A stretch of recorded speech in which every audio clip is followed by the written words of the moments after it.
बात करेंगे हम PSL 9 की। कराची के अंदर मुकाबलों का आगाज हुआ, लेकिन वही हुआ जिसका डर था, क्राउड नहीं आया। कराची किंग्स को बहरहाल होम ग्राउंड पे अपनी फतह का सिलसिला जारी नहीं रख पाए। पिछले 2 मैचेस जीते थे, लेकिन इस्लामाबाद यूनाइटेड ने उनको हरा दिया और यूनाइटेड को लगातार 3 शिकस्तों के बाद फाइनली एक फतह मिल गई।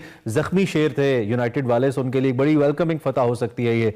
बहरहाल जी, कराची नेशनल स्टेडियम का जिक्र करें तो इसमें इस्लामाबाद यूनाइटेड ने पहले 166 रन का हदफ, इस्लामाबाद यूनाइटेड ने 166 रन का हदफ जो 9 गेंदे पहले ही हासिल कर लिया। इससे पहले बैटिंग की थी कराची किंग्स ने, बहुत बड़ा मजमुआ नहीं बना पाए थे स्कोर बोर्ड के ऊपर। कॉलिन मंरो ने 47 गेंदों पर 82 रन की शानदार इनिंग खेली, मैन ऑफ द मैच भी थे।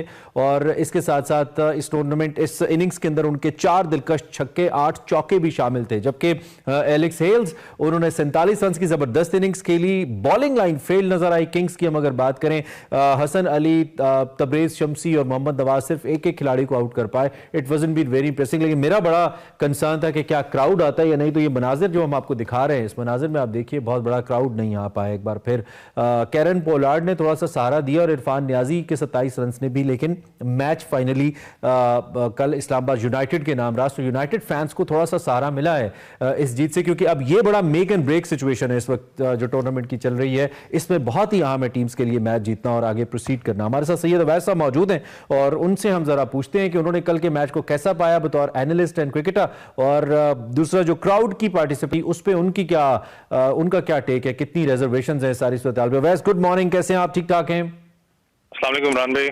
वालेकुम सलाम, थैंक यू फॉर ज्वाइनिंग।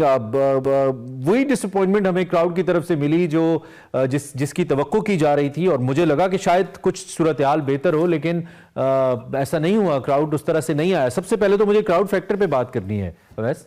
ये इमरान भाई, मैं खुद भी थोड़ा सा हैरान था, क्योंकि अगर आप मुल्तान की बात करें, लाहौर की, तो वो टफ टाइम तो हमेशा देता है। पिंडी क्राउड तो आपको पता है एनर्जेटिक होता है, लेकिन अगर कराची में खेल रहा क्राउड ना आए तो सीरियसली लम्हा फिक्रिया होगा। क्योंकि एक्टिविटीज की बात करें वो भी प्रोवाइड की जाती है क्राउड के लिए। आपको पता है कैच अ करोड़ तो अब खत्म हो चुका है, लेकिन कैच करें तो उसके अंदर भी आपको एक लकी ड्रॉ के थ्रू हाउसेज मिलते हैं। बाकी मामला चल रहे हैं कि वो क्राउड को एंगेजमेंट वाली पॉलिसी तो वहां पर है, लेकिन क्राउड का ना होना, ये सीरियसली कहता हूँ आगे फ्यूचर के लिए कंसर्न होगा पाकिस्तान क्रिकेट बोर्ड के लिए। मुझे पता है पुराना टेस्ट सेंटर है, बहुत से लोगों को शायद मैं अच्छा भी ना लग रहा हूँ अभी बात करते हुए, लेकिन अगर यही सूरत हाल रही, आपको पता है पेशावर में भी नया स्टेडियम बन रहा है जिसका वो बहुत ज्यादा प्रेशर भी है कि उसमें मैचेस होने चाहिए।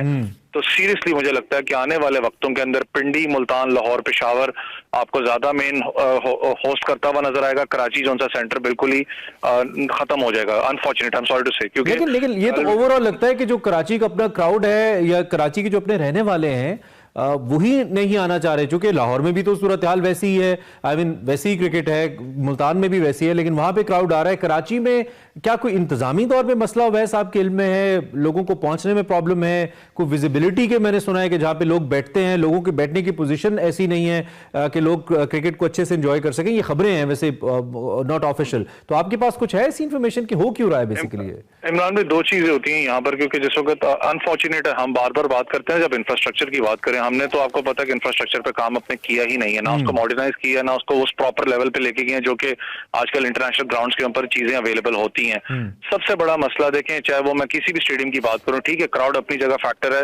जो सबसे बड़ी शिकायत लोगों को होती है सब फैमिली के, यार एक तो बहुत ज्यादा चलना पड़ता है, दूसरा सबसे बड़ा जो इशू आता है वो आता है कि आप जिस वक्त खाने की बात करें या कुछ चीज लेने की बात करें वो बहुत एक्सपेंसिव है। रिफ्रेशमेंट्स की बात करें वो एक्सपेंसिव है वहां पर। एज सच तो कोई वहां पर एक सिनेरियो, क्योंकि चेक एंड बैलेंस होता कोई नहीं, वो सबसे बड़ा एक शिकायत वहां पर आती है। तीसरा सबसे बड़ा शिकायत जो हमारे पब्लिक को आती है वो ये है कि ट्रांसपोर्ट, जो सपोर्टिव ट्रांसपोर्ट है उसका ना होना। क्योंकि देखिए ना, किसी और दुनिया के अंदर आप मैचेस देखें तो वो अपने क्राउड को हर किस्म का सपोर्ट प्रोवाइड करते हैं, चाहे वो free of cost public transport चलाएं, चाहे एक नॉमिनल फीस उसकी रखें कि यार इधर आपने गाड़ी पार्क करनी है, यहाँ से आपको बाकायदा तरीके से गाड़ी लेकर जाएगी, वहां पर बाकायदा तरीके से छोड़ेगी। बाकी मामला होते हैं, उन चीजों से हम लोगों ने लिटरली अपना ध्यान बिल्कुल खत्म किया होता है। थोड़ा सा पॉलिटिकल ना हो जाए, लेकिन जिन शहरों चारों की आप बात कर रहे हैं, जिसमें लाहौर है, पिंडी है, मुल्तान है, पेशावर है, इन चारों शहरों के अंदर मेट्रो बसेस बहरहाल मौजूद हैं और स्टेडियम से लिंक भी होती हैं, लेकिन कराची में ऐसा नहीं है। वैस वी ड्रॉप्ड वैसे खतरात उनको तो दोबारा कनेक्ट करें जी। हम इन चारों शहरों का जिनका हम तस्करा कर रहे हैं, पेशावर में भी मैचेस नहीं हो रहे हैं, लेकिन वहाँ पे बड़ा मशहूर अरबाब न्याज स्टेडियम है जिसकी रेनोवेशन जारी है। काफ़ी अरसा पहले वैसे इसको मुकम्मल होना था, काम थोड़ा सा बढ़ गया, लेकिन कुछ सिक्योरिटी कंसर्न भी थे जिसकी वजह से पेशावर में मैचेस नहीं हुए। लेकिन मेरा बड़ा बिलीव है जिस दिन पेशावर में मैच हुआ उस दिन सारे रिकॉर्ड टूट जाने हैं, आई मीन पब्लिक पार्टिसिपेशन के, बिकॉज इतना क्रेज है केपी के अंदर क्रिकेट का और ज़ल्मी की इतनी बड़ी फैन फॉलोइंग है। इस सारी सूरत हाल के अंदर जो है वो हम ये देखते हैं कि जिस दिन पेशावर के अंदर मैच हुआ थिंग्स विल बी डिफरेंट। सो वैसे गालिबन हमारा राब्ता नहीं हो पाएगा। इससे पहले कि हम वैसे हैं आप साथ हमारे? जी मैं अच्छा, आप अपनी बात कंटिन्यू करें। मैं ये कह रहा था कि बाकी जिन चारों बड़े शहरों का हम जिक्र कर रहे हैं वहां पे 12 मेट्रो बसेस मौजूद हैं और वो स्टेडियम के पास से होकर गुजरती हैं, इंक्लूडिंग पेशावर। तो कराची में शायद ऐसा नहीं है, ये एक फैक्टर हो सकता है पब्लिक ट्रांसपोर्ट का ना होना। ये मैंने कहा ना कि एक आपको बड़ा फैक्टर नजर आपको आता है ना, ये पॉलिटिकल मामला बीच में आ जाएगा, लेकिन ये सीरियसली है। दूसरा सबसे बड़ा कंसर्न अगर मैं जनरल पब्लिक की बात करूं, जो ऑब्वियसली ऑथेंटिक मुझे नहीं पता कितनी है, लेकिन जो मेरी बात कभी किसी से इमरान भाई, ज्यादातर कराची को कहते भी रोशनियों का शहर है, फिर वो कहते हैं कि ज्यादा वहाँ जो वर्किंग आवर्स हैं वो लेट हैं। रात को 8 बजे आपको पता है वहां पर ज्यादातर ऑफिस में छुट्टी होती है, या जो बिजनेस कम्युनिटी और रात को 8:30-9 बजे अपना काम सारा कुछ वो बंद करके अपना घरों को वापस जाते हैं।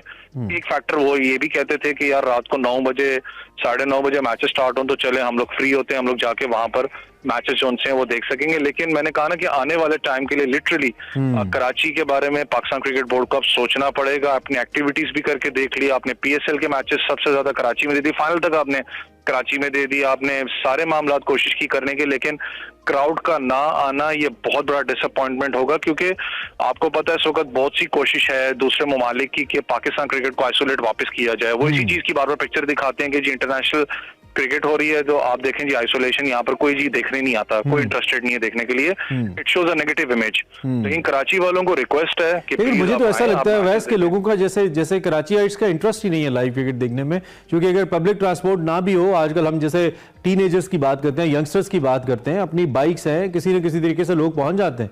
और लाहौर में तो हम जितना क्राउड अंदर देख रहे होते हैं उतना ही बाहर भी देख रहे होते हैं, लिबर्टी भी भरा पड़ा होता है। तो आई बिलीव कि कुछ ना कुछ ऐसा करना पड़ेगा क्रिकेट बोर्ड को जिससे असरात आए, पब्लिक पॉजिटिव असरात आए और पब्लिक आए। वैसे थैंक यू वेरी मच।